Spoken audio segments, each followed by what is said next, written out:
There's a copy of me living my life, but he's doing it better. The first time Liam saw him, it was across a crowded coffee shop. Liam, 33 and perpetually feeling like he was a step behind, was waiting for his usual lukewarm latte. He glanced up and froze. Standing near the pastry display was a man who looked exactly like him. Same slightly rumpled brown hair, same perpetually tired eyes, same hesitant posture. It was uncanny, like looking in a slightly more polished mirror. He blinked, thinking he was just tired. The late night's coding were catching up to him. But when he looked again, the man was still there, ordering a drink with a confident smile Liam had always envied. The barista, who usually seemed indifferent to Liam, greeted this doppelganger with a warm familiarity. Liam's unease grew. He surreptitiously watched the other man. He paid for his coffee with a casual air, the kind Liam always fumbled. He even made a brief, charming joke with the barista, eliciting a genuine laugh. This wasn't just someone who looked like him, it was like a better version of him, effortlessly navigating a world Liam often felt clumsy in. He followed the doppelganger out of the coffee shop, a strange mix of curiosity and a creeping sense of being replaced settling in his stomach. The other man walked with a more confident stride, his shoulders straighter. He even stopped to chat with a woman walking her dog, engaging in easy banter that always eluded Liam. The doppelganger walked towards Liam's office building. Panic flared. Was this him taking over his life? The thought was absurd, the stuff of bad science fiction, yet the visual evidence was undeniable. He watched as the other man entered the building, flashing a familiar ID badge at security, Liam's badge. Liam's heart pounded. He felt a surreal disconnect, like he was watching his life unfold without him. He waited outside, a knot of anxiety tightening in his chest.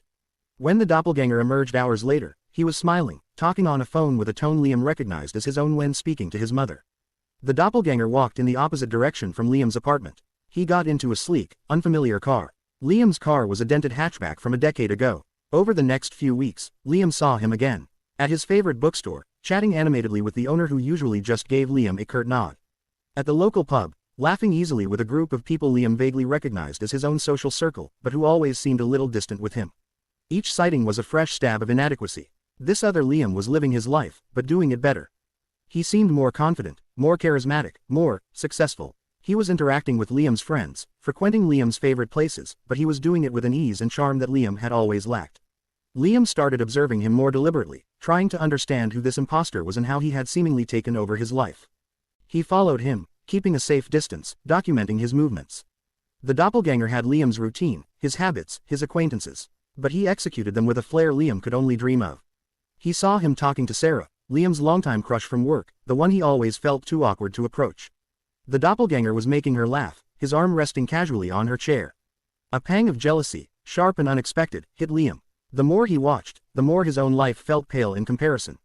His interactions seemed stilted, his achievements meager. This other Liam was living the life Liam had always wanted, the life that always felt just out of reach. The question of how this was happening gnawed at him. Was it a sophisticated prank? Some kind of elaborate social experiment? Or something far more unsettling? He tried talking to his friends, the ones he'd seen the doppelganger with. They looked at him blankly when he mentioned the other Liam. They knew only him. It was as if the doppelganger had seamlessly integrated himself into Liam's life, erasing Liam in the process. He even went to his office, trying to access his workstation. His keycard no longer worked. Security politely informed him that Liam Thorne was already inside. Panic surged. He was being erased. His life was being stolen, and no one else seemed to notice. He found himself becoming more isolated, watching from the fringes as his double lived his life with an effortless grace Liam had always yearned for. The bitterness grew, poisoning his thoughts. Why him? Why was this other version so much better? One evening, he followed the doppelganger to a part of town Liam had never been to. He entered a nondescript building. Liam waited outside, a sense of foreboding settling over him. Hours later, the doppelganger emerged, but he looked different. Tired, almost deflated. The confident swagger was gone, replaced by a weariness that mirrored Liam's own perpetual exhaustion. He watched as the doppelganger got into the sleek car and drove away. Liam followed, driven by a desperate need for answers. The car led him to a secluded industrial complex on the outskirts of the city. The doppelganger parked and went inside. Liam waited, his mind racing. What was going on in there? After a long time, the doppelganger emerged again, but this time, he wasn't alone. Another man, identical to both of them, walked out with him. And then another, and another, a stream of Liam look-alikes, each one carrying a similar air of weary resignation. The truth, when it hit Liam, was bizarre and terrifying. They weren't taking over his life. They were him, or rather, versions of him. He watched as the doppelgangers got into separate cars and drove off in different directions. The sleek car was just one of many. The next day, Liam saw another one at the coffee shop, looking just as confident as the first one he'd seen. He realized they weren't replacing him. They were multiplying. He started to understand. The confident one he'd first seen was perhaps a newly created version, imbued with an initial burst of something. The weariness he'd seen later was the eventual drain. He followed one of the weary doppelgangers. He went to a small, sparsely furnished apartment, nothing like Liam's cluttered space. He saw him inject himself with something before collapsing onto a bare mattress. Liam felt a wave of revulsion and a strange sense of pity. These weren't better versions of him. They were copies, perhaps created for some unknown purpose, their initial vibrancy fading quickly. He decided to confront one of them. He approached a weary-looking doppelganger at the bookstore. "Who are you?" Liam asked, his voice trembling slightly. The doppelganger looked at him, his eyes holding a flicker of something that might have been recognition, or just exhaustion. "I'm you," he said, his voice flat. "Or aversion. Why are you living my life?" Liam demanded. The doppelganger shrugged, a gesture of utter weariness. "It's what we're made for. To integrate. To optimize, integrate. What did that even mean? Who made you?" Liam pressed. The doppelganger's eyes glazed over. "The collective. The source." He seemed incapable of saying more. Liam felt a growing sense of horror. His life wasn't being stolen by a better version of himself.